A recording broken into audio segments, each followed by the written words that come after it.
విషయం ఏం చెప్పాలంటే, ఒకరోజు నేను ఇంటర్నేషనల్ కాన్ఫరెన్స్ ఉమెన్ ఎంపవర్మెంట్ ప్రోగ్రాంలో పాల్గొంటే అక్కడ మన ఇండియా నుంచి వచ్చిన ఒక ప్రొఫెసర్ నేను Dalit women empowerment in India అని చెప్పేసి ఆర్టికల్ రాస్తే ఆమె కూర్చొని ఇంకా ఏముందండి అంబేద్కరే మీ వాడు కదా, మీ రాజ్యాంగాన్ని రచించిన వాడు కదా అని చెప్పేసి మాట్లాడితే నేను పేపర్ ప్రజెంటేషన్ చేయకుండా అంబేద్కర్ గారి గురించి చెప్పాను.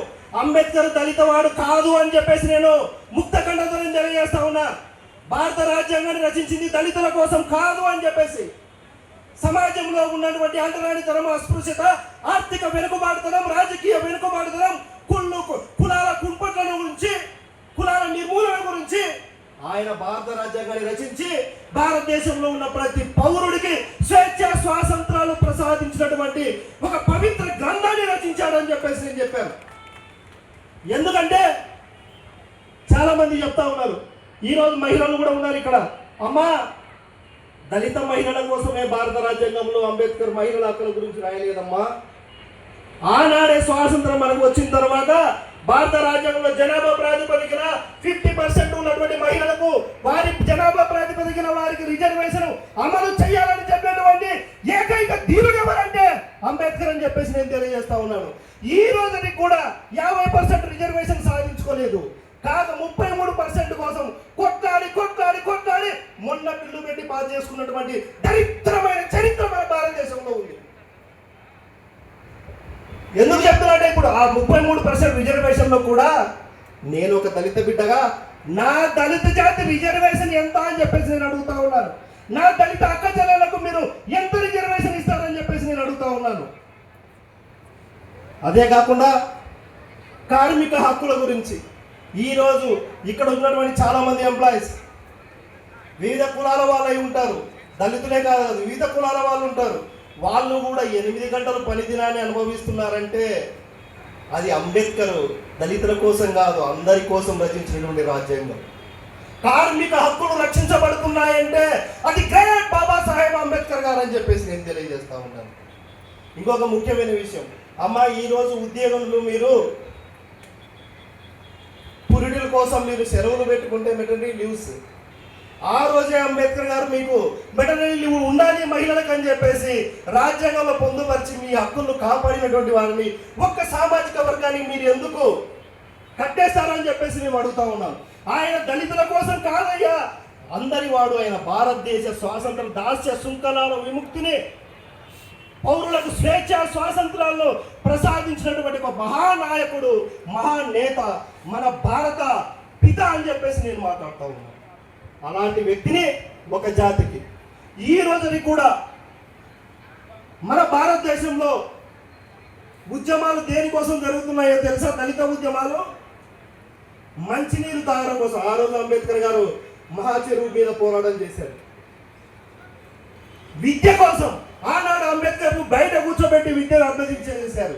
ఈ రోజు కూడా దళితులకు విద్య హక్కు కావాలని చెప్పేసి మనం పోరాటం చేస్తూనే ఉన్నాం. ఉపాధి అవకాశాలు కావాలని చెప్పేసి మనం పోరాటం చేస్తూనే ఉన్నాం. రిజర్వేషన్ అమలు చేయాలని చెప్పేసి మనం పోరాటం చేస్తూనే ఉన్నాం.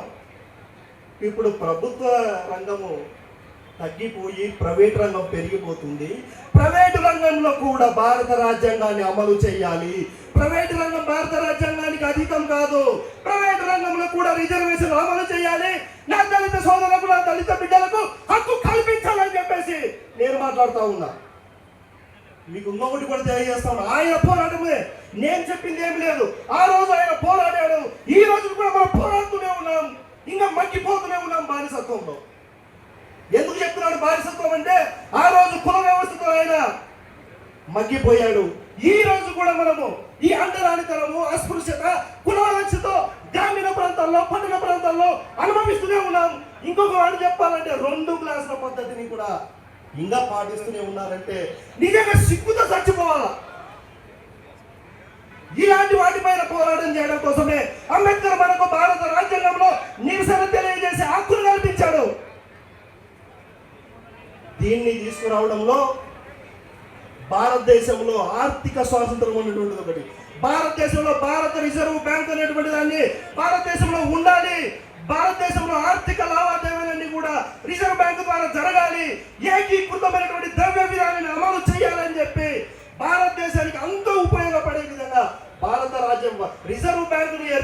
చేసినటువంటి ఘనత ఒక అంబేద్కర్ గారిది.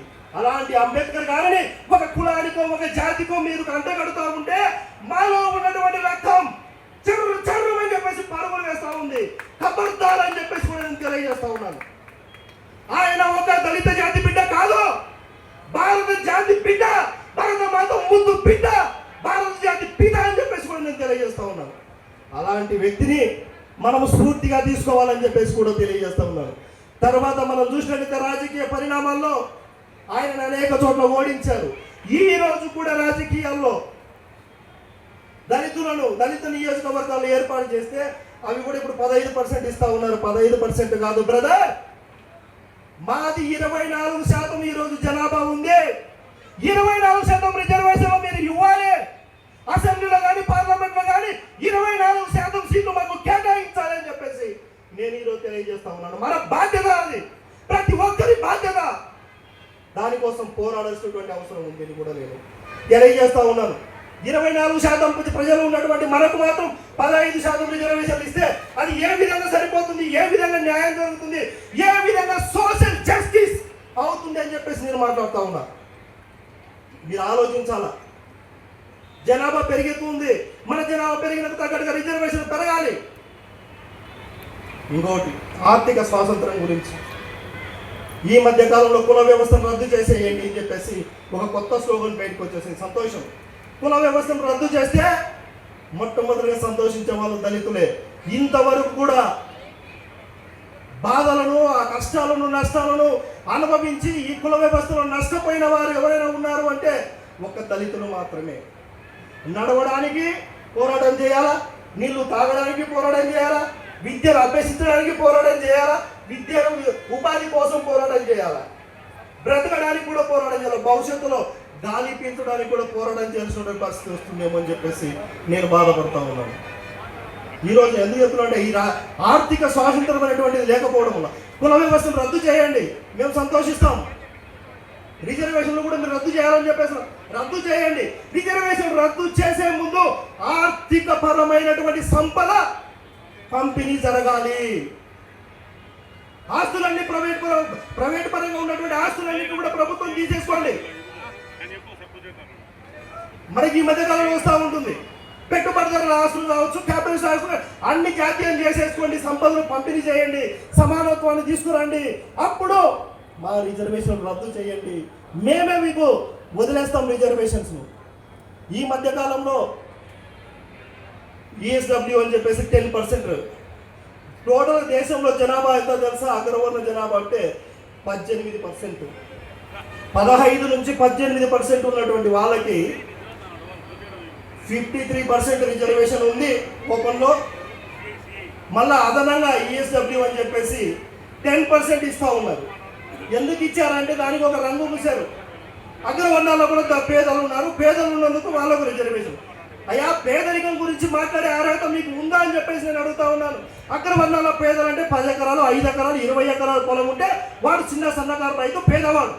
దళితులకు సెంటు భూమి లేకపోయినా, నివసించడానికి ఇల్లు లేకపోయినా ఇదే వ్యవస్థలో మగ్గిపోతూ ఉండాలి. రిలయన్స్ అమ్మాని చూస్తే ఒక కోట్ల ఆదాయం ఉంటుంది, దళిత బిడ్డలు చూస్తే వేలలో కూడా ఆదాయం ఉండదు. ఈ ఆర్థిక అసమానతలు తగ్గాలి అని చెప్పేసి నేను తెలియజేస్తున్నాను. అదేవిధంగా మన రాజకీయ రిజర్వేషన్లు వచ్చినట్లయితే నందమూరి తారక రామారావు గారు తెలుగుదేశం పార్టీ స్థాపించిన తర్వాత ఒక దళితులను పార్లమెంట్లో స్పీకర్గా కూర్చోబెట్టినటువంటి ఘనత ఒక తెలుగుదేశం పార్టీది. తర్వాత మనను మంత్రుల స్థాయిలో కూర్చోబెట్టినటువంటి ఘనత ఒక తెలుగుదేశం పార్టీది. మరియు బడుగు బలహీన వర్గాలు బీసీలకు రాజ్యాధికారాన్ని కావాలి, వాళ్ళకు సీట్లు కేటాయించినటువంటి ఘనత ఒక తెలుగుదేశం పార్టీది అని చెప్పేసి నేను తెలియజేసుకుంటున్నాను. ఈ మధ్యకాలంలో మనకు లోకేష్ బాబు గారు IT శాఖ మంత్రులు మరియు మన ఎడ్యుకేషన్ మినిస్టర్ గారు విద్యలో సమూలమైనటువంటి మార్పులు తీసుకొస్తా ఉన్నారు. మన పిల్లలను మీరు చదివించండి. లోకేష్ బాబు గారి ఆశయాలు కూడా ఒకటి, గవర్నమెంట్ ప్రభుత్వ స్కూల్స్లో మనము బలోపేతం చేయాలి, కార్పొరేట్ ఎడ్యుకేషన్ తగ్గకుండా మనం ఎడ్యుకేషన్ ఇవ్వాలనేది. మన పిల్లలను అలాంటి ఎడ్యుకేషన్ మనం అందిపుచ్చుకునే విధంగా మన పిల్లలను తయారు చేసి మనం స్కూల్స్లో పంపించాల్సిన అవసరం ఉంది. చదివించాలి, వారి ద్వారానే మనము ఉపాధి అవకాశాలు పొందాలి.